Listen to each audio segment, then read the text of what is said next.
وبعد السلام عليكم ورحمة الله وبركاته. وعليكم السلام ورحمة الله وبركاته. òfin Olúwa Ẹlẹ́dàá wa nínú ẹ̀sìn rẹ̀ ó dá lórí wípé òun ò ní ṣe àforíjìn fẹ́nikẹ́ni tó bá fi lè ṣẹbọ sí Allah, pàápàá jùlọ ẹni ó ṣẹbọ kú lórí ẹbọ láì túbá. ó lè ṣàforíjìn ẹ̀ṣẹ̀ tó kéré sí eléyìí fẹ́ni tó bá fẹ́. inna Allaha la yaghfiru an yushraka bihi wa yaghfiru ma duna dhalika liman yasha wa man yushrik billahi faqad iftara ithman 'azima.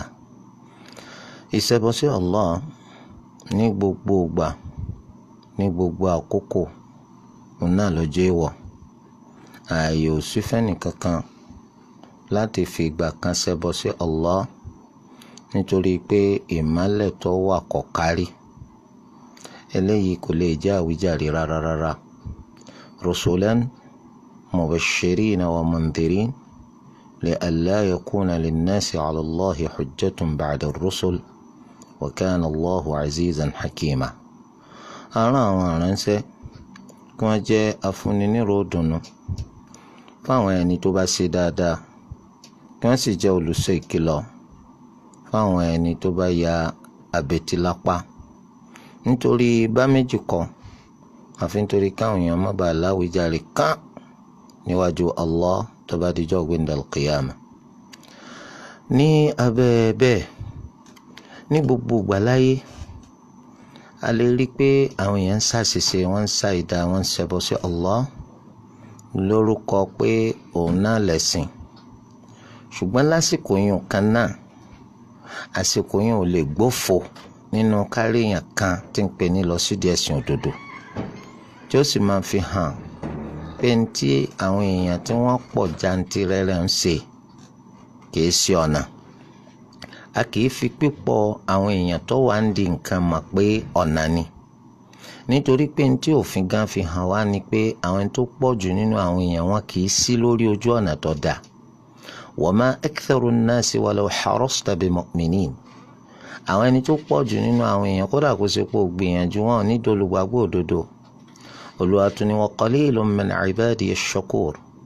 àwọn díẹ̀ nínú àwọn ẹrú mi làwọn ẹni tó ṣe pé wọ́n máa dúpẹ́, àwọn ni wọ́n máa ṣẹ̀sìn. nígbà tí Allahu bá ti mú kí ẹnìkan wà ní àsìkò kọ̀ọ̀kan tó ń mọ òdodo tó yẹ yéké tí ń ṣàlàyé rẹ̀, ó ti bá gbogbo àwíjàre, gbogbo àwáwí, gbogbo àròyé, gbogbo àlàyé tàwọn ẹni tó wà lórí ìsìn náà ó ti bàjẹ́. ẹ sì ní sáláì fura náà ká máa fi tìgbà wa ká fi ṣàpèjúwe tìgbà táàrí wípé àsìkò tí àwọn apẹni lọ sídìí òdodo, ẹ̀sìn òdodo èyí tó dán mọ́ràn tó bá ń peni lọ sídìí ẹ̀, kìí ṣe gbogbo ẹni tó bá gbọ́ ni wọ́n máa pa àwọn rọ́rọ̀ gbọ́ tó yẹ káwọn tẹ̀lé. àwọn ẹni tó pọ̀ jù nínú wọn àgbọ́gbọ́n tí ni wọ́n máa gbọ́, àgbọ́fẹ́nu yín gẹ̀rẹ̀ ni wọ́n máa gbọ́. gbogbo kíni ṣe gbogbo táwọn ṣe yọ adá ebi tó ń sọnù náà ní. so lábẹ́ bẹ́ẹ̀ ó láwíjàre kan tó wí fún Allah tó bá di lọ́la gbẹ̀ndẹ̀l qiyama, nítorí pé orí òdodo kìí ṣe pọ̀ rí, ọgbọ́n nípa rẹ̀ kìí ṣe pọ̀ ọgbọ́n nípa rẹ̀, ṣùgbọ́n wọn lọ mọ̀ọ́mọ̀ lọ tẹ̀ lódodo, wọn lọ mọ̀ọ́mọ̀ lọ pátì. àwọn àfi tàwọn àfáàyín àwọn aṣíwájú yín ò fi ṣèkẹ́wọ́ pé àti ọba tiẹ̀ já síyà sádúró àwọn bàbá yìí iná lolúwo tún fi àjẹ tálá dúró lọ́dọ̀ Allah. kò sẹ́nì kankan tí ń já dúró lọ́dọ̀ Allah. lójú àwa róńdó tá a jọ bíntín lẹ́nìkan tí ń já dúró torí ọjọ́ orí rẹ̀, lẹ́nìkan tí ń já dúró nítorí pé ó ti pẹ́ nù sínà táwa ń wò pé ó ti pẹ́, ó ti jingiri sínú rẹ̀ ṣe lẹ́yìn náà yà kò sí adúró lọ́dọ̀ Allah. lábẹ́ báwọn tábà ń ṣàdúrà fáwọn kan tó bá ti kú, táwọn sọ pé àwọn tán kú lórí wípé wọ́n ṣe Allahu lọ́kan ṣoṣo nínú ìjọsìn, wọn ò fi nǹkan kan ṣẹbọ sí Allah nínú ìjọsìn, àwọn làwọn ń ṣàdúrà fún. kí ṣe gbogbo ẹni tó ti kú o, torí ẹni tó ti kú tó kú lórí pé ó kú ó takò ti Allah, ó kú ó takò síta Nabi sallallahu alayhi wa sallam, òfin dá lórí pé ìwọ̀gá ni kò tọrọ àdúrà fún. torí ẹ̀ láṣẹ yàn nàna àwọn ẹni tá à ń ṣàdúrà fún. ẹni tí ò kú lórí ẹ̀sìn, ẹni tó kú lórí pé ń da lóru papọ̀ mọ́ sápà, ẹni tó kú lórí pé ń ṣẹbọ, ẹni tó kú lórí oògùn òfò tí ń ṣe, àwọn eléyìí ò sínú ẹni tó ṣàdúrà fún ọ. ò sínú ẹni tó ṣàdúrà fún kápẹ́rù wọn náà ló tẹ̀ wá kú náà pé Allah foríjìn kíní ká ẹ̀yàn sọ pé Allah foríjìn òkú mùsùlùmí nítorí pé kọ́ mọ́ bàjẹ́ pé a ti ṣàdúrà fún ọ̀daràn tí ò yẹ ká ṣàdúrà fún torí ẹ̀ kò sí àwáwí kò sí àwíjàre fẹ́nìkan lẹ́yìn ìgbà tó dodo ti hàn láti sọ wípé ìṣìnà àtànù eléyìí tóun fi ń sọ̀nà ọ̀nà wà ń bẹ̀ kò sí àwáwí kò sí àwíjàre nítorí pé wọ́n ti ṣàlàyé ẹ̀sìn fún wọn náà sì ti gbọ́ àìgbọ́ òsè nítorí pé a gbọ́ àìmọ́bùṣe àti sọpálá ìmọ̀kanimí òun náà ti kú omi nítorí pé téèyàn bá ti gbọ́rọ̀ nípa àmọ́ àìmọ̀kan ti yẹ ẹlẹ́yìn ìjà bó ti ṣe jẹ́. Hello. Alaikum salaam wa rahmatullahi wa barakatuh. Kí ló kọ́ ìwọ̀lẹ̀ tí ń pè ọ́? Wa alaikum salaam wa rahmatullahi wa barakatuh. Kí ló kọ́ ìwọ̀lẹ̀ tí ń pè? Kí ni ìbéèrè yìí?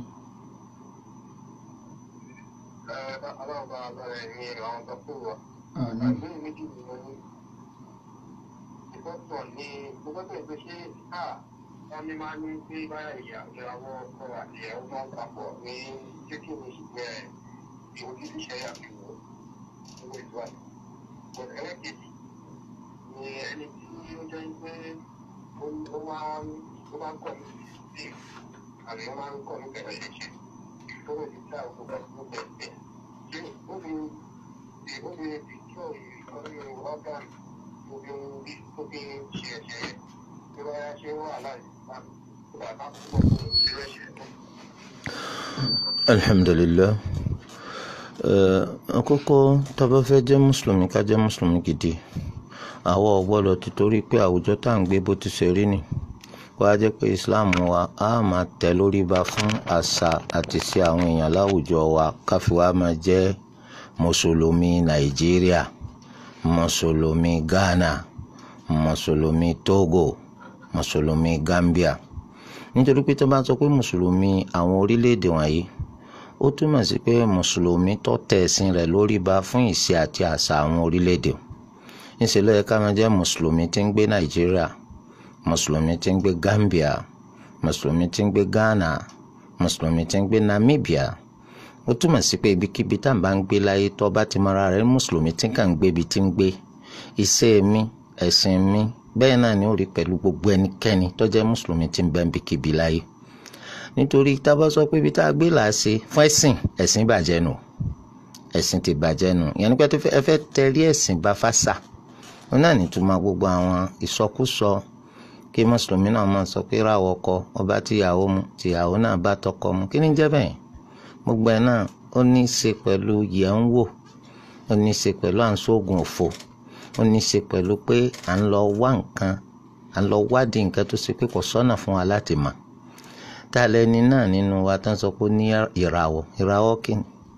ìràwọ̀ kíni àbólúwa ti kọ kádàrá tiẹ̀ ó ti kọ kádàrá tìyàwó rẹ̀ kí ni wọ́n mọ̀ tí ń bẹ́nu kádàrá tiẹ̀ ìwọ gan lára ọmọ tí ń bẹ́nu kádàrá rẹ̀ à ń bọ̀sibọ̀si pọ̀ àmọ́ tó wà nù kádàrá ìyàwó rẹ̀ kí ni ìyàwó rẹ̀ mọ̀ tí ń bẹ́nu kádàrá tó à ń bọ̀sibọ̀si ọmọ tó wà nù kádàrá tiẹ̀ àbẹ́ ń fẹ́ra yín lórúkọ pé ẹ fẹ́ lora yín fún nǹkan tí ò wúlò yẹn ni pé tí ọkọ bá fẹ́ ìyàwó tó ṣe pé lẹ́nu ìgbà tó fẹ́ ìyàwó yìí iṣẹ́ ìṣe rẹ̀ ń lọ síwájú káràkátà rẹ̀ ó ń gbòòrò sí ń kọ́lé mọ́lé ń ralẹ̀ mọ́lẹ̀ wọ́n á pé ìràwọ̀ ti àtìyàwó jọra hàn ìràwọ̀ ọ̀rọ̀ o ó sì fẹ́ ìyàwó mi gbogbo nǹkan polúkúrú musu dẹnu kọlẹ̀ ó di pé wọ́n lé ń bi iṣẹ́ kò rí ọjà tà mọ́ ọ̀fọ̀ lẹ́ràn ní òkúta bá wọn á ní ìràwọ̀ wọn papọ̀ mọ́ra ìràwọ̀ wo ní papọ̀ ìràwọ̀ ní ọ̀pápọ̀ gbogbo nǹkan tó lu ẹlẹ́dàá wa dá inna kulla shay'in khalaqnahu bi qadar olúwa ní gbogbo nǹkan pátá dá pẹ̀lú kádàrá rẹ̀ ni torí ìdí eléyìí olúwa ẹlẹ́dàá kó máa fi wá ṣe kòńgẹ́ ìnàkíní kẹtẹ́sìn Islam kọ́ wa afẹ́yàwó kọjá yàwó rere ká lọ́kọ kọjọkọ tó dáa àmọ́ ọ̀rọ̀ pé ìràwọ̀ wọn papọ̀ ìràwọ̀ wọn papọ̀ ọ̀dọ̀ àwọn olóògùn àwọn alásàsì àwọn oníyẹ̀wò ló ti wá mùsùlùmí ni wá. ẹ wá tún ṣe béèrè pé téèyàn bá jẹ́ ọ̀daràn téèyàn ń fi ọ̀kan nínú oríkèé tó ló wá fún ti fi ń dáràn ṣé ó sì bá ìsìláàmù mu pé kéèyàn kúkú wá ọ̀nà láti bà oríkèé ń jẹ́ fúnra rẹ̀ torí kọ́ mọ́ bá láǹfààní àti dáràn mọ́ ọ gbọ́dọ̀ ṣe bẹ́ẹ̀ ìwọ kọ́ ló níra rẹ̀ Olúwa ẹlẹ́dàá wa ló ní ọ́. Olúwa fún ọ ní ojú kó lè máa fi ríran, ó fún ọ ní etí kó lè máa fi gbọ́rọ̀, ó fún ọ ní imú kó lè máa fi mí, ó fún ọ ní ẹnu kó lè máa fi sọ̀rọ̀, ó fún ọ ní abẹ́ kó lè máa bá ìyàwó rẹ lò. Olúwa ẹlẹ́dàá wa fún ọ ní gbogbo àwọn nǹkan wọ̀nyí. Ó sì ṣe ní nǹkan tó lè fi tẹ̀lé ti Allah, ó tún ṣe ní tó lè fi ṣe Allah. Ó wá pọ̀ láṣẹ pé tèmi ní kó má tẹ̀lé o, ò gbọ́dọ̀ yapa sí tèmi. Ibẹ̀ láti wá mọ̀ ọ́ lẹ́rú tòótọ́, ibẹ̀ láti mọ̀ ọ́ lọ́daràn. Àá ti torí pójú tẹ ìwòkuwò lọ́ máa fi wò, ó wá bu ásíìdì, ọ̀dà síra rẹ lójú, ó ti ṣe Allah. Olúwa ní wala taqtulu anfusakum, ẹ má fọ ara yín ṣekú pa ara yín. Ṣé nítorí kí má bàa wòwòkuwò ní dá ásíìdì sójú?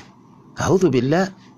Nítorí pé kọ́ má bàa ṣe ṣekúṣe má, ọmọ bẹ ogera rẹ ló kó dànù. Ṣé mọ̀ pé lẹ́yìn ó ti dáràn? Nítorí kíni? Bó bá gera rẹ̀ nídìí dànù náà kò pé kó tún má dáràn tó tún fẹ́ jọ bẹ́ẹ̀. Torí délé ibi tá ti mọ̀ ọ́ lólùgbàgbọ́ òdodo náà nù. Ó dàbí tí ọkùnrin kan tíyàwó rẹ̀ fẹjọ́ rẹ̀ sùn. Ọlọ́kọ òun láti ìgbà tó ti fẹ́ òun ló ń fura mọ́ pé ọkọ máa ń wọlé yóò tilẹ̀kùn márí. Kò sí níyàwó ju òun nìkan yìí náà lọ. Àmọ́ yóò tilẹ̀kùn márí lọ́nà tó ṣe pé bóun bá gbìyànjú láti ṣílẹ̀kùn gbangba nílẹ̀kùn wà. Òun á ṣe kò ń gẹ pé òun rí lẹ́kùn sí njọ́ kan ló bá ka mọ́bi títí wòwòkuwò. Ìwòkuwò ní máa fi gbogbo ọjọ́ ayé rẹ̀ wò. Wọ́n á pé ṣé bí o ti fẹ́ òun kí ló fẹ́ fi ìwòkuwò ṣe? Mistake ni mistake ò sí lọ́gàá, má bínú, òun ò tún ní ṣe bẹ́ẹ̀ mọ́. Ìyàwó bá ní kó wọn má bínú àbí kó ló wa má bínú. Ó sá lòun ò ní ṣe bẹ́ẹ̀ mọ́. Lẹ́yìn ọ̀rẹ́ yìí tí tún ṣe náà nù lójoojúmọ́, tún ṣe nù lójoojúmọ́. Akramakumullah, ṣé ó ti torí rẹ̀ fọ́ra rẹ̀ lójú? Àbí ká fi yé pé ò ní bẹ̀rù Allah, ó sì ronú pókù, ó tiẹ̀ ronú àtúbọ̀tán. Ó ń fi iná Allah, ó ń fi ń pè àwàdà. Ṣé ara rẹ̀ raná? Jọ́tẹ̀ yẹn bá ti ronú gbogbo eléyìí báyìí kò bùkátà pé ká pẹ́ lórí pàǹbáwí. Nígbà tí èsì pé ọpọlọ rẹ̀ ò ṣiṣẹ́, tí èsì ṣe pé ìgbọ́rọ̀ rẹ̀ ó ti dí. Tọ́m bá ń gbọ́rú ọ̀rọ̀ yìí pé tọ́ ikú ń bẹ o, ìṣirò ń bẹ o, gbogbo ń tà ń ṣe láyé àṣegbé o, à ń ṣe é pamọ́ ni o, àfọ́nílàákà ẹ̀ ó ti tó. Òbùkátà kọ́kọ́ fọ́ra rẹ̀ lójú náà kó tó di pé ò ní wòwòkuwò. Òbùkátà kó dira rẹ̀ létí kó tó di pé ò ní gbọ́gbọ́kúgbọ̀. Òbùkátà kó fi nǹkan gíra rẹ̀ láhán dànù kó tó di pé ò ní máa sọ̀rọ̀ sọkúsọ. Òbùkátà kó gíra rẹ̀ ń dì dànù kó tó di pé ó jìnnà sí ṣekúṣe. Torí pé akánilọ́wọ́de tẹ̀sìn bẹ tí máa káwọn olùgbàgbọ́ òdodo lọ́wọ́de tí wọ́n fi wòwòkuwò, tí wọ́n fi gbọ́gbọ́kúgbọ̀, tí wọ́n fi sọ̀sọkúsọ, tí wọ́n fi rìnrìn kùnrin, tí wọ́n fi ṣèṣekúṣe. Ìwọ náà gbìyànjú láti jọ já sí pé lódodo ló ń ṣẹ̀sìn, akánilọ́wọ́de ẹ̀sìn òun náà ṣiṣẹ́ lára rẹ̀ láti lé ọ jìnnà sáwọn àbàjẹ́. Oníbèrè wọn sọ pé ní àwọn tí ní ọkọ, àwọn sì ti bí ọmọ, kódà ọmọ àwọn kan ti pé 8 years báyìí, àmọ́ ìfẹ́ ọkùnrin yóò sí ní ọkàn wọn mọ́. Àwọn sì ti ń gbìyànjú báwọn lè fẹ́ bọ́mọ lọ́wọ́, àmọ́ kí ni yìí kò tí ì rọrùn fáwọn láti ṣe bẹ́ẹ̀. Àwọn ti bí ọmọ tó ti tó 2 sí 3, pé ẹ dákun ìmọ̀ràn wọlé ní dáhùn bó làwọn sì lè lọ ọmọkùnrin lọ́wọ́ tó nífẹ̀ẹ́ rẹ̀ sí lọ́kàn wọn. Alhamdulillah, ìfẹ́ rẹ̀ kò sí lọ́kàn mi mọ́, kì í ṣe àwáwí, kì í sì ṣàwíjàre obìnrin tó fẹ́ fọkọ sílẹ̀. Nítorí pé tí wọ́n bá nífẹ̀ẹ́ rẹ̀, ó nífẹ̀ẹ́ tí Allahu ní kó tatara ẹ̀yin méjèèjì jáde. Òun náà làwọn ọmọ tó lu wa ní kó wà láàrin. Tó o bá nífẹ̀ẹ́ rẹ̀, òun gẹ́gẹ́ bí èèyàn, ó lè nífẹ̀ẹ́ sí dáadáa tí ń ṣe sí ọ. Látàrí pé o ò pariwo pé ń fìyà jẹ ọ́, o ò pariwo pé ń febi pa ọ́, o ò pariwo pé kò dáṣọ sí ọ lọ́rùn, o ò pariwo pé dọ́ dá iṣẹ́ ilé, ìwọ lọ gbalé, ìwọ lọ rán mọ́ lọ sùkúlù, o ò pariwo gbogbo eléyìí. Dájúdájú eléyìí náà bẹnu téèyàn máa nífẹ̀ẹ́ sí nínú ìṣesí èèyàn. Ó mọ̀ pé ìwọ náà lára, ó ṣeé ṣe kọjá pé ọkọ rẹ náà ti nífẹ̀ẹ́ rẹ má ti pẹ́, àmọ́ ń ṣe lòun náà lé ọ dànù nítorí pé kò bá nífẹ̀ẹ́ rẹ̀, àmọ́ tó ṣe pé nǹkan míì ní wò mọ́ ọlá tó ti torí rẹ̀ dọ́ sí nínú ilé rẹ̀, òbí máa fọ́n tó wá yẹ kóun lé ọ dànù. Ìwọ yìí bọ́rọ̀ bá ṣẹlẹ̀ tó ń bá ní kó dá sí, làákàyè tó lùwà fún ọ ó ní agbára púpọ̀, ó máa ń rí ọ̀nà àbáyọ ń bẹ̀.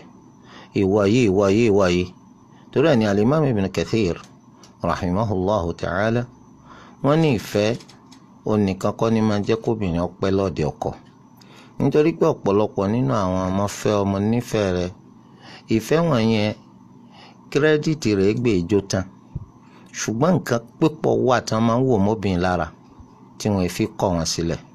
ìwọ náà yẹ kó rí nǹkan kan lára ìyàwó rẹ̀, ìṣesí rẹ̀, ìwà rẹ̀, ọmọ tó bí fún ọ àti bẹ́ẹ̀ bẹ́ẹ̀ lọ tí wọ́n náà yẹ kó máa wò mọ́ lára. torí ẹ̀ obìnrin bẹ́ẹ̀ náà nìwọ náà kìí ṣèfẹ́ nìkan ní máa jẹ́ káwọn obìnrin ṣẹ́kù lọ́dọ̀ ọkùnrin. ṣé ẹ fẹ́ kọ́ máa yín kọ́ máa rí ìtọ́jú bàbá àtìyá papọ̀ mọ́? ṣó wù yín kọ́ máa yín kọ́ dẹni tẹ́ẹ̀mù lọ sílé ọkùnrin míì tóun ò ní jẹ́ bàbá rẹ̀, tóun wọ́n máa ṣe wọ́n níṣe pé ọmọ ọlọ́mọ tó kó wáyé sóò ní kọ́ ọmọ lọ fọ́lọ́mọ. èwo ni kí n kó mí èèyàn kí n tó máa kó tẹran? wọ́n máa wá fodidi ọmọ tí wọ́n bí wọ́n máa fi wẹ́ran.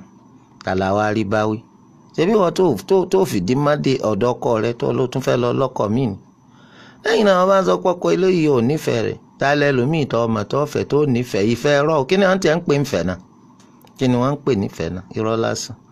ẹni tó nífẹ̀ẹ́ tó bímọ fún abẹ́rẹ́ rí nǹkan bẹ́ẹ̀, ẹni tó nífẹ̀ẹ́ tó ń bá gbélé abẹ́rẹ́ rí nǹkan bẹ́ẹ̀, ẹni tó nífẹ̀ẹ́ tí ń fún ọ lówó tó ń gbà ó sì lóò nífẹ̀ẹ́ rẹ̀. so kí ni wọ́n ń pè nífẹ̀ẹ́? torí dè lọ́ọ́ bẹ Allah ṣètọ́ọ̀nì tó fẹ́ lé ọ kúrò lọ́dọ̀ ọkọ rẹ̀ kó yá ọ yá kó sì jẹ́ kó o lè jókòó tí àwọn ọmọ rẹ̀ lọ́ọ̀dẹ̀ ọkọ rẹ̀. Naam. Jazakumullahu khair. 08024481441 08024481441 nọ́mbà tí olùjábí náà fún àwọn tí a bá ń pè láti ìlú Nàìjíríà. àwọn tá a bá ń pè láti ìlú òkèrè +2348106143542 +2348106143542. Hello. Wa alaikum salam wa rahmatullahi wa barakatuh. Kí ló kọ́ ìwé láti pè? Kí ni ìbéèrè yìí?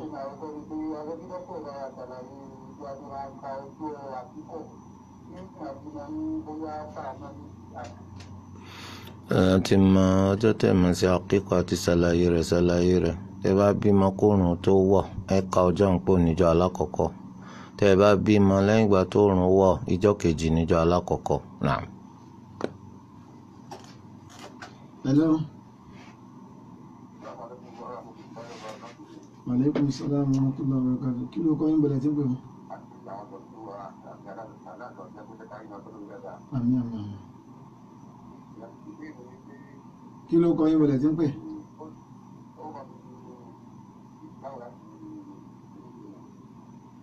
Kí ni ìbéèrè yín?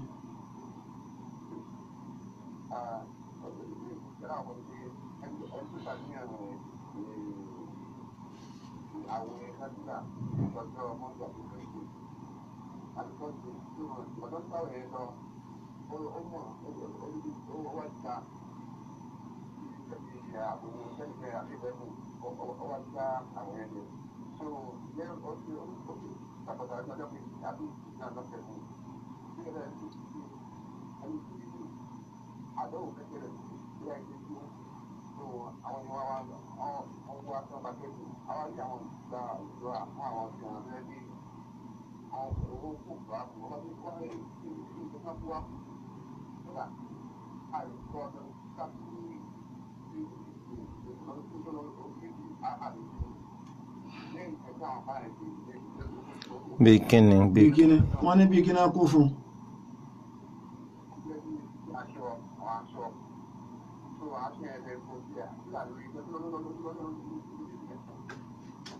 tó alhamdulilayi àkọ́kọ́ ẹni tí ń ṣe náfìlà à ń fẹ́ kó mójútó láti bẹ̀rẹ̀ títí dópin rẹ̀, nítorí pé èmi pẹ̀lú rẹ̀ gẹ́gẹ́ bá ti ṣe bùkátà ká mójútó àwọn àjọsìn tọ́jú ojúlówó ọ̀ranyàn, bẹ́ẹ̀ náà la bùkátà kó jẹ́ pé a ṣàfẹ́kù náfìlà náà nínú iṣẹ́ wa, nítorí pé wá nínú àwọn ahadith tó fẹsẹ̀ rinlẹ̀ pé tó bá dijọ́ gbẹ̀ndàl qiyama Allahu azza wa jalla yóò nìkan gbé àwọn ojúlówó ọ̀ranyàn wa lórí òṣùwọ̀n as-salatu waz-zakatu was-siyamu wal-hajj.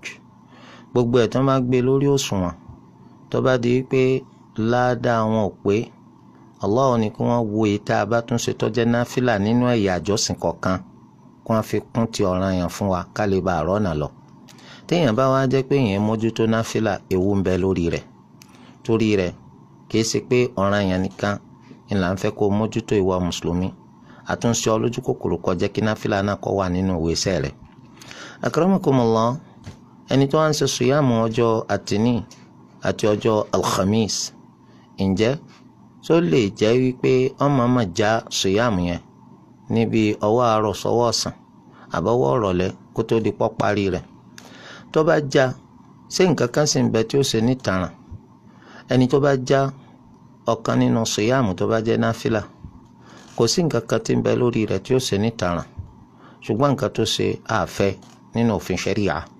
Allahu azza wa jal ń sọ nínú al-Qur'an ó ní wala tubtilu a'malakum ẹ má ṣe jẹ́ pé yín náà lẹ́ẹ̀ máa fọ ara yín bara yín ṣẹ́jẹ́ ẹ̀ ń bùkátà sẹ́yìn ẹ má fọ ara yín bàjẹ́ ìgbà tó ti pinnu tó ti láníyàn pọ̀ fẹ́ ṣeun bàjá Olúwa Ẹlẹ́dàá wa yóò ràn ọ́ lọ́wọ́ o sì ní pàdánù ládàá rẹ̀ àmọ́ tó bá wà máa já kò sí ìtaràn kankan tó ṣe kò sì sínú òfin ṣẹ̀ríà pé kó san padà eléyìí jẹ́ bó ti ṣe jẹ́. wọ́n lẹ́ni tí àdánwò dé bá tó wá jẹ́ pé àwọn apá kan nínú àwọn alábàáṣe rẹ̀ wọ́n wá lọ mú àwọn nǹkan kan wá tán fẹ́ fi ràn lọ́wọ́ rẹ̀ lẹ́kún bí ẹni tí ilé rẹ̀ jó tí gbogbo dúkìá rẹ̀ jóná àwọn apá kan nínú alábàáṣe rẹ̀ wá lọ kó àwọn nǹkan wá wọ́n fi ràn lọ bí aṣọ bí bàtà. oníbèrè wa ń sọ pé àwọn nǹkan tá a ní wọ́n kó wáyìí wèrè tí ń lọ lójú títì gan ojú ọmọ tìyàn láti fi irú rẹ̀ bùnyàn kí la fẹ́ sọ pé irú àwọn eléyìí ṣe. kò sí tàbí ṣùgbọ́n téèyàn bá fẹ́ fúnyàn ní nǹkan tó wúyàn téèyàn fẹ́ kọ́ bọ́ mọ́yàn lọ́wọ́ iná ló yẹ kéèyàn bọ́ ọmọlàkejì rẹ̀. Olúwa Ẹlẹ́dàá ní lan tanalul birra hatta tunfiqu mimma tuhibbun. Olúwa Ẹlẹ́dàá ní ẹ lè rí dáadáa ṣáájú kó tó di pẹ́ ńná nínú tẹ̀ǹfẹ́. Olúwa sì tún sọ pé wala tayammamul khabitha minhu tunfiqun walastum bi akhidhihi illa an tughmidu fihi.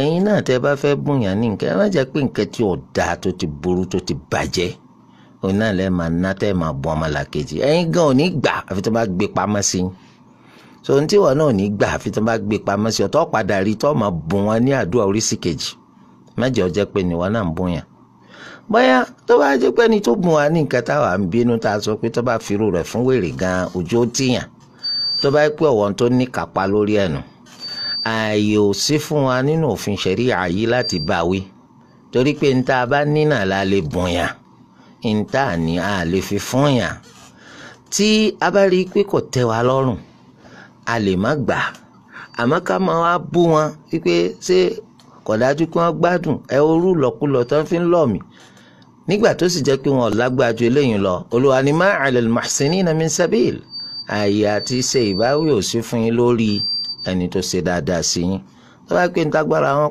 tó kánú a jẹ́ pé a sọ pé jazakumullahu khaira naam. hello. waaleykum salaam tó lọ́wọ́ kí ló kọ́ ìbẹ̀rẹ̀ tí ń pè mí. kí ni ìbéèrè yìí.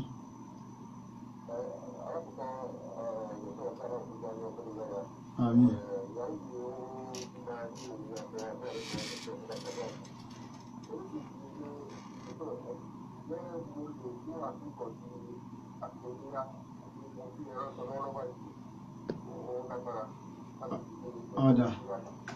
tọ́bí Allah nípa ọmọ tẹ́ bí àtọmọ tí gbogbo àwọn mùsùlùmí náà bí k'Olúwa Ẹlẹ́dàá kó sí wọn lọ́mọ alálùbáríkà k'Olúwa Ẹlẹ́dàá kó sí wọn láwọn ọmọ tí wọ́n dàgbà tí wọ́n jẹ́ mùsùlùmí gidi tí wọ́n mójú tẹ́sìn tí wọ́n gbé sunnah Nabi Muhammad sallallahu alayhi wa sallam àgà àwọn òbí náà tán sì bí ma Olúwa Ẹlẹ́dàá tí wọ́n fi tọ́ ma tí wọ́n fi tọ́jú wọn k'Olúwa Ẹlẹ́dàá kó má fi wọ́n wọn àwọn obìnrin táwọn náà sì diwọ́ disẹ̀ sínú k'Olúwa Ẹlẹ́dàá kó jẹ́ kí wọ́n sọ̀ láyọ̀ Olúwa Ẹlẹ́dàá kó jẹ́ ká gbọ́ ti ìyá ká gbọ́ tọmọ Olúwa Ẹlẹ́dàá kó wá pín ire náà kó pín kárí. ẹ wá ní pẹ̀lú àsìkò tí àwọn yẹn wá bímọ nírú alẹ́ àná sí ibà ó ti súnmọ́ àsìkò léya nǹkan tí àgbòléyà sì ń sọ kò rẹ́rìn ṣé ẹ lè sún síwájú tó bá yẹ pé ìdí pàtàkì tí ẹ fi fẹ́ sún síwájú náà ni pé ẹran wọn nìsín agbára ò sì ní ká nítorí pé ẹni tí ń tẹran èrò orí rẹ̀ ní ìsinmi pé gbogbo ẹni tó fẹ́ rẹran fẹ́ fi ṣe léyà ni so àwọn ẹlòmíì ò sí láàánú nítorí pé ńgbà tá a fẹ́ fẹ́ràn tá a fẹ́ fi ṣe léyà tí wàá ṣe Allah ló fi wá jẹ́ pé ẹran gbọ́dọ̀ wọ́n torí délé ẹ bẹ̀rù Allah ẹ bẹ̀rù Allah ẹ bẹ̀rù Allah. Nabi sallallahu alayhi wa sallam wọ́n ní rahimallahu mura'an samhan idha ba'a samhan idha bata'a. Allahu kọ́kẹ́ tani ẹni tó yí pé máa ń ṣe pẹ̀lẹ́ tí ó bá ra nǹkan pẹ̀lẹ́ nígbà tí ó bá ta nǹkan.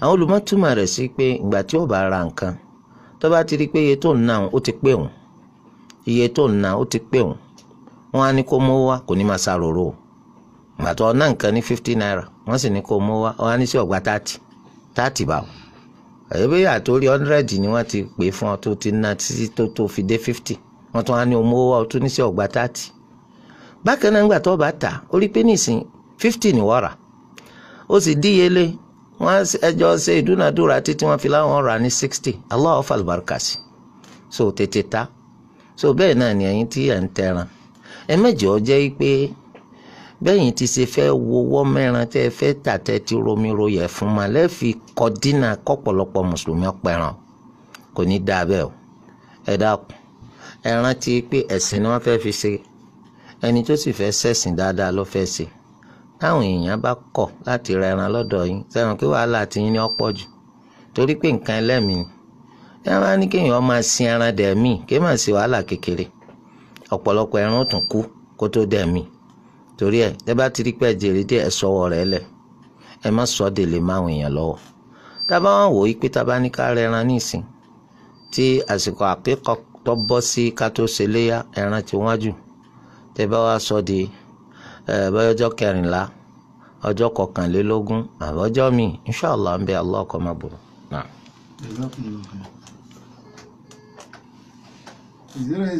08024481441 +2348106143542. Hello. Wa alaikum salaam tó lọ́kàn kí ló kọ́ ìwé lẹ́jọ́ pé. Kí ni ìbéèrè yín? Kí ni àǹfààní tí ó jẹ́ obìnrin tàbí ọkọ fẹ́ fi ẹ̀yìn ìyá rẹ̀ gbé ìyàwó rẹ̀ àti pé kí ìyàwó máa bú ìyàwó látara ìyá ìlú ń bọ́ pé kí ìyàwó ẹnu kọ́kọ́ ọkọ ọkọ bá ń bo oríyàwó rẹ̀ ìyàwó ní kò kí ni àbúrò ti lè kó ìlẹ̀ yẹn. Alhamdulillah ẹni kí ni aburú tí ń bẹ nínú kọ́kọ́ kó fi ẹ̀yìn ìyàwó rẹ̀ kó fi wé ti ìyá rẹ̀ àkọ́kọ́ eléyìí náà ń pè ní al-zihar òun náà ní kọ́kọ́ sọ fún yàwó pé tó ń bá tún gùn ọ́ bí ìgbà tó ń gùn ìyá òní èdè Yorùbá rẹ̀ nù nítorí pé tó ń bá gùn yàn ẹ̀yìn ni ó wà ńlẹ̀ torí ẹ̀ eléyìí sì lè tó wọ́pọ̀ jù nínú ọ̀nà àbálòpọ̀ láàrin ọkùnrin àti obìnrin látijọ́ aláyé ti dáyé ìdí tá ń fi ń pè ní al-zihar lédè Lárúbáwá wáyé o tọkùnrin bá ti lè jẹ́ pé ó fẹnu wa rọ́ọ̀fù bá ó fi ẹ̀yìn tìyàwó ó fi wé tìyà rẹ̀ ìmọ̀dá sì mọ̀ yín pé ìmọ̀tí ìsìnkú lórí ibú lólúwa rẹ̀ ó sì lè wá fẹ̀yìn ìyá rẹ̀ lélẹ̀ tó ìyàwó ti dèwọ̀ fún ọ gbọ́dọ̀ padà lọ bá lò láyé ó dìgbà tó bá ṣe ìtaràn ó jẹ́ ọ̀kan nínú nǹkan mẹ́ta a máa tò wọ́n léra wọn lẹ́sẹẹsẹ ó dìgbà tó bá tó lè ṣe ta alákọ̀ọ́kọ́ lọ́kàn tẹ́lẹ̀ kejì ìgbà tó bá lè ṣe lẹ́ẹ̀kejì lọ́kàn lẹ́ẹ̀kẹta alákọ̀ọ́kọ́ òun náà ní kó bọ́kùn lọ́rùn ẹrú ó lágbára láti bọ́kùn lọ́rùn ẹrú ó ṣe sùyàmù oṣù 2 gbáko ní tẹ̀léńtẹ̀lé tí nǹkan kan gbọ́dọ̀ láàrin ẹlẹ́kẹta tó bá ti lè ṣe sùyàmù lọ́kàn kó bọ́ aláìní 60 ìgbà tó bá tó ṣe èyí tó lágbára lórí rẹ̀ bẹ̀rẹ̀ látòrí alákọ̀ọ́kọ́ délẹ̀ kẹta ìtagbára rẹ̀ ká tó bá ti ṣe ìgbà náà ló tó jẹ́ pé ìyàwó rẹ̀ jẹ́ tọ̀ fún ọ. wọ́n á ní ṣé bẹ́ẹ̀ ni kápẹ́nu bí ìyàwó náà sọ pé sórí tó bá tún gorí òun láti òní yìí lọ bí ìgbà tí bàbá òun gorí òun wọ́n lọ́kàn sọ àsọdànù lásán kò nítumọ̀ lábẹ́ òfin ṣẹ̀ríà kò nítumọ̀ wọ́n yẹ pé ntóbìnrin bá sọ bẹ́ẹ̀ wọ́n yẹ pé nítumọ̀ lábẹ́ òfin ṣẹ̀ríà pé wọ́n kàn fẹ́ nu wàrọ̀ fúlàsán torí ẹ má tó sọ̀rọ̀ ẹ mọ́ ọ̀rọ̀ burúkú ló ń sọ lẹ́nu o àmọ́ kò sọ dé ìwọ fọ́kọ kò sọkọ dé ìwọ fún. wọ́n ní tó bá pé ìyá ọkọ ìyá ọkọ ń bínú sí ìyàwó ọmọ rẹ̀ débi pé ìyá ọkọ wá sọ pé tí ọmọ òun bá tún gùn ọ́ a jẹ́ pé bí ìgbà tó gùn ọ́ ni àjọpọ̀ máa lè ní. ìyá fẹ́ sọ ìyàwó déèwọ̀ fún ọmọ rẹ̀, ìyá náà kẹfẹ́ nu arọ́ fún ni o, kò ní ìtumọ̀ kọ́bọ̀, nítorí pé ẹ̀yin kọ́ lẹ fẹ́ yàwó, ẹ̀yin kọ́ lọ́kọ rẹ̀, ẹ ti fẹ́ kọjá ẹnu àlá yín màmá. torí ẹ̀ àwọn mọ̀mọ́ ọkọ náà gàǹgbà mi, àwọn náà wọ́n máa ń múra wọn kó láyé àpọ́nlé tó yẹ kí wọ́n wà. wọ́n á máa báyàwó ọmọ, wọ́n máa bá jìyà kọ, wọ́n máa bá jìjẹ orogún, ẹni tó yẹ kọ́ kà yín kún màmá, wọ́n á máa gbẹ́nu sí yín, wọ́n máa bú yín, ẹ̀yin ó dùn náà ó dùn ó. bóòlù sì lè ṣẹlẹ̀ báwọn. àárín fìyàn ti pọ̀ jù, ẹ má fààyè rẹ̀ lẹ̀. ìyá ọkọ rẹ̀ lẹ́yìn jẹ́ bí màmá lẹ jẹ́ fún. torí di eléyìí báyìí ìwọ̀nba ẹnikẹ́yìn náà máa ṣàránjú hàn, ǹjẹ́ ọba kàn yẹn má dá sí, ẹ fira yín sáyé àpọ́nlé. ẹ̀yin ò lágbára láti bá yín sọ ọmọ yín déèwọ̀ fún ìyàwó ẹ̀ sì lágbára láti bá a sọ ìyàwó déèwọ̀ fún. so nítorí délé gbogbo ẹ̀ tẹ́ bá sọ orí eléyìí kan sọ àsọdànù tí ò ní túmọ̀ ní. naam.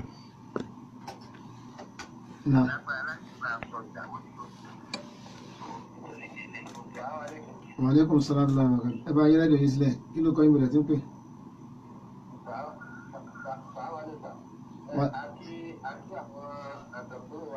Kí ni ìbéèrè yín wọ́n gbọ́? Ok. níbẹ̀.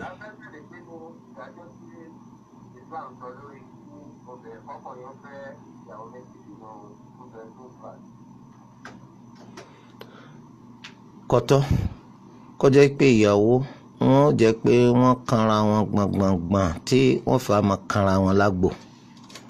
tẹ́bá tara tí àwọn ìyàwó ànábì Muhammad sallallahu alayhi wa sallam tó fi wọ́ ẹ̀rí tí wọ́n máa sọ pé buyutu azwaji nabi sallallahu alayhi wa sallam, àwọn ilé àwọn ìyàwó ànábì. so àwọn àbáwọn ilé rẹ̀ láyé o, àbáwọn ilé ìyàwó rẹ̀ láyé tábà parí Madina o àbá. so ṣùgbọ́n àwọn ẹni tí wọ́n bá wọn kọ́ wọ́n sì yà, wọ́n fi ṣèwé àníwèé yìí. wọ́n wá kọ́ pé àwọn ìyàwó ànábì kọ̀ọ̀kan kálukú nílé tiẹ̀. wọ́n ń bẹ nínú wọn ẹni tó yẹ pé wọ́n kọ́lé rẹ̀ fún tó dádúró gédégbé ni, ó sì ń bẹ nínú ẹni tó yẹ pé wọ́n gbálé fún nílé ẹlòmíì ni, lọ́nà tó ṣe pé kálukú wọn ó ní yàrá iná wọn ń pè nílé, ó sì ní àwọn ibi tí wọ́n máa lò sínú ilé nínú àwọn ààyè kò ṣeé má lò sí tọ́jẹ́ tiẹ̀, bí ilé ìgbọ̀nsẹ̀, bí ilé ìwẹ̀. nígbà tó ṣe pé láyé ijọ́ yẹn wọ́n ní ilé ìgbọ̀nsẹ̀ ńlé, àmọ́ wọ́n níbi tí wọ́n ti máa wẹ̀ ńlé. bákan náà ibi tí ó ti máa dáná tiẹ̀ tí ò ní sínú ọmú mi lọ́bẹ̀, ọmú mi lálùbọ́sà, àbí ta ló gbégbá kànkàn bí, tàlẹ́ni tó kó mi lọ́sẹ̀ àti bẹ́ẹ̀ tí ò ní sí. so bẹ́ẹ̀ làwọn ilé àwọn obìnrin wà. wọ́n náà ti mọ gbogbo irú àwọn béèrè yìí bá ìbéèrè tó nítumọ̀ ni, ẹ̀yin náà máa ń tẹ́ ń fojú wì látàrí pé fi ìyàwó méjì sínú 2 bedroom flat. ẹ̀bẹ́ yìí náà máa ń ti ń ṣẹlẹ̀ ojoojúmọ́ ariwo, ojoojúmọ́ wàhálà, tàlẹ́ni tó yàgbẹ́ lórí ìgbẹ́ nìkan, ẹ rí i pé gbogbo orú wàhálà náà lẹ́ẹ̀ máa fà ń gbogbo gbà. ẹ̀yin tágbára èèyàn bá ká ìyẹn dáwọ́lé o. à ń bọ̀ ní Allah ti sọ pé dandan kó fẹ́ àwọn méjì gánà rí. Olúwa sọ pé tágbára rẹ tó bá ju tóbìnrin kan lọ, tí obìnrin kan tí ò tó tí ọlọ́run, tó o sì lágbára láti ṣe dọ́gba láàrin obìnrin méjì, fẹ́ àwọn méjì. tó o bá tún jẹ́ pé méjì agbára rẹ jùlọ, ó sì lágbára láti ṣe dọ́gba láàrin wọn, fẹ́ mẹ́ta. tó fi wá dórí ẹlẹ́kẹrin, ọgbọ́dọ̀ tayọ ẹlẹ́kẹrin, àbùkù ló kù ọ́. tọ́ Olúwa ẹlẹ́dàá tó wá gbà fún ọ pẹ̀lú àwọn májẹ̀mú yìí, kò máa sọ pé kó fẹ́ wọn kó wọn dà sínú yàrá kan, láì máa sọ pé ìyàwó mẹ́rin nínú yàrá kan, ìyàwó mẹ́rin lọ́nà tó ṣe pé gbogbo wọn wọ́n jọ máa lò sójú kan náà tí wàá lọ́ọ́ máa ṣẹlẹ̀. kò síbi tó Olúwa ẹlẹ́dàá ti sọ bẹ́ẹ̀ fún. àgọ́dà gánú àwọn nǹkan ìyàlẹ́nu òun náà ní pé ẹlòmíì tó bá fẹ́ fẹ́yàwó, ibi tí ń gbé tẹ́lẹ̀ náà pẹ̀lú ìyàwó tó níyì, yàrá kan pálọ̀ kan, yàrá kan pálọ̀ kan. tó pé tó máa fẹ́ ṣe ìgbọ̀nsẹ̀ náà nínú ilé yìí wọ́n lọ tò ní ilé ìgbọ̀nsẹ̀ tó wà fún ojúlé mẹ́wẹ̀ẹ̀wá tí ń bẹ́nu lé ni. yàgbẹ́ kémi ọ́ yàgbẹ́ ni, wẹ̀ kémi ọ́ wẹ̀ ni. tó bẹ́ẹ̀ níyàwó tò bẹ́ẹ̀ lọ́kọ tò. ọ wá fẹ́ fẹ́yàwó mi, yóò wá sọ fún ìyàwó eléyìí pé ìwọ kókó nù léyìí, ó kó lọ sí ilé ibòmíì tí mo ti rí yàrá ẹyọ kan yàrá ẹyọ kan sóhun ibẹ̀ ni wọ́n kó lọ. ìyàwó tuntun tí ń bọ̀ òun ni mo fẹ́ fi sí room and parlour tá a ti wà yìí tẹ́lẹ̀. ẹ dákun bó lọ bọ́ sórí tí náà kí o sí. ṣé ìyàwó tó ń ti wà tẹ́lẹ̀ ń ìgbẹ́ ti di pé ń rùn lára tiẹ̀ nísìn òun ọ̀lẹ́tọ̀ sí kó máa gbélé tiẹ̀ tó ti fi sí tẹ́lẹ̀ lọ mọ́ tó fi wá jẹ́ pé ìyàwó tuntun òun lọ fẹ́ ṣe ṣáínṣáín fún tó fẹ́ fi sí room and parlour. ó wá fẹ́ dá ilé yìí padà sí yàrá kan torí pé tó fẹ́ jẹ lára rẹ̀ ó ti jẹ́ yó ó ti sú ọ. ìyàwó tuntun eléyìí náà tó fi lò náà dìgbà tí ó sà ó fún un sí room and parlour. ọ̀dà àtàlẹ́ni tó yẹ kó wà room and parlour bàbá alábòsí. ìyàwó eléyìí ti lọ́mọ mẹ́ta. ìyàwó tí ń bọ̀ ń dáńfò ni kò sí nǹkan kan tí ń mú bọ̀jọ́ nìkan lọ. tó ń lọ yẹ kó wà room and parlour abẹ́ni tó ti lọ́mọ mẹ́ta. gbogbo orú àwọn àbòsíyun ọ̀pọ̀ lọ́dọ̀ àwọn ọkùnrin. tí wọ́n bá sì fẹ́ ṣe iṣẹ́ àbòsíyun kankan báyìí ni ohun ẹnu wọn máa le láti sọ pé ǹgbà tí Allah ti ṣe lẹ́tọ̀ fún ẹnì Allah ṣe lẹ́tọ̀ fún ọ̀tá agbára rẹ̀ bá ka agbára rẹ̀ ọ̀ka bàbá yìí. ọ̀pọ̀lọpọ̀ wọn gan ìyàwó ń bọ̀ ń tún kóbìnrin jọ. ó dàbí obìnrin kan nìyẹn ó lóun ló ń bọ́kọ òun gangan ló ń kọ́lé òun gangan ló ń san gbogbo owó táwọn ọmọ bá bùkátà láyé. ọkùnrin wa sọ fún ìjọ kan pé yóò dáa fún ọ òun rẹ́nìkan tó ń tún fẹ́fẹ́ ọ̀rẹ́ nìkan tó tún fẹ́fẹ́ èmi tó fẹ́ tí mo wà lémi nìkan yìí náà ọ̀ tọ́jú mi rántí ilé tá ń gbé rántí gbogbo bóúnjẹ ń ṣe ń dẹnu ẹ rántí gbogbo báwọn máa ń ṣe ń jẹ́ pé wọ́n ń dàgbà ó kọ́ ná ń kọ́bọ̀. ó dà tẹ́ bá wá fẹ́ omi ń bolẹ́ fi sí ó ní àwọn fẹ́ tún yàrá kan ṣe nínú ilé náà ni nínú ilé ta ni pé tó náà wà ń bẹ̀ torí mo rẹ́ ní kejì tó ń sọ pé bóun ṣe wà òun kọ̀ tí òun lọ́rùn ní tẹ́ fi fẹ́ bá wẹ́ ní kejì. òun pé kọ́ ọmọ fẹ́ o àmọ́ gbalé fún ìtọ́ba fẹ́. òun sì pé kọ́ ọmọ fẹ́ gẹ́gẹ́ bó ṣe máa sọkọ fún un kọ́ ọmọ tó tún fi máa ṣènáwó lórí ẹ̀. ọkọ wa bínú ọ wá lóun ọkọ̀ọ́lẹ̀ kọ́kọ́ọ́lẹ̀ ìgbà tó ti kọ́ọ́lẹ̀ tẹ́lẹ̀ nǹkan ṣé wọ́n lọ́kọ ni. yéé sọkọ tẹ́lẹ̀ náà ibi ìyàwó náà ni Allah ní kọ́ máa náwó lé ọ lórí. látàrí pé òun náà sì gbà yàn jẹ bó ni Allah ti gbà pé kó fira rẹ sáyè pé kí wọ́n máa yàn ọ́ jẹ ẹni tí ò bá ti tó bàbá ọ máa ṣe kọ́ máa wulẹ̀ ránṣẹ́ palákàrà. Naam. Jazakallah khair. Hello. Wa alaikum salaam wa rahmatullahi wa barakatuh. Kí ló kọ́ ìbẹ̀rẹ̀ tí ń pè wọ́n?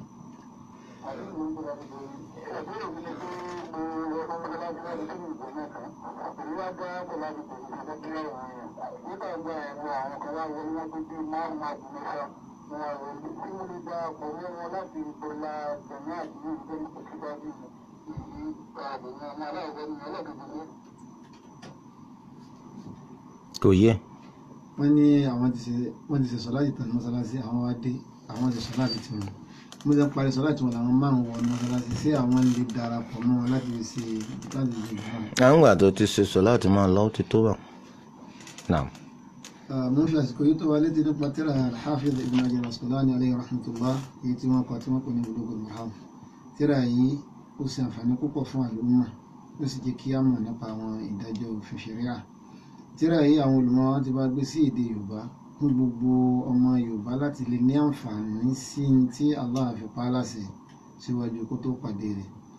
ẹ̀rí pé wọ́n sọ pé ní àìgbọ́ òsì àìgbọ́bùsì àìwí òsì àìgbọ́bùsì ó túmọ̀ sí wípé ní tí wọn náà bá ti láǹfààní láti lè kà ọ́ lè dànù lẹ́nìkan bá fẹ́ parọ́ fún ọ yọmọ iye ọkùnrin mọ́ káàkiri tó takùn tí ẹ sọ ọ̀rọ̀ àwọn òfin lè máa nítumọ̀ látọ̀rọ̀ tí ó bá parọ́ mọ́ pé àwọn èèyàn ti rí náà ẹ má jà sọ nǹkan tí ó bá sí nínú òfin aláwọ̀ fún wọn. tírà yìí ń bẹ fún gbogbo ẹnikẹ́ni tó bá bùkátà rẹ̀ ẹgbẹ̀rún 9 owó náírà wọn náà ní. bákan náà bíkẹ́ àtúnjẹ́ tó fọlá tí wọ́n kọ láti fi ṣàlàyé àwọn ìdájọ́ tó ní í ṣe pẹ̀lú sọ̀láàtì yìí tí olówó báyìí dàbí pa wá láṣẹ fún gbogbo àwọn ọmọ kéwì ìdílábáwá lílé wà àti àwọn àfáà ẹgbẹ̀rún 8 àbọ̀ owó náírà ní ilé. bákan náà Umdatul Ahkam wọ́n ti bá gbéyìn náà sí èdè Yorùbá àti àwọn tírà míì bẹ́ẹ̀ lọ. gbogbo ẹnikẹ́ni tó bá bùkátà rẹ̀ ẹ jẹ́ ká gbìyànjú ká gbé pé ní àkànṣí àwọn èèyàn Allah subhanahu wa ta'ala yóò ṣe ní ọrùn fún ẹnì kọ̀ọ̀kan wa. Hello. Hello. Hello.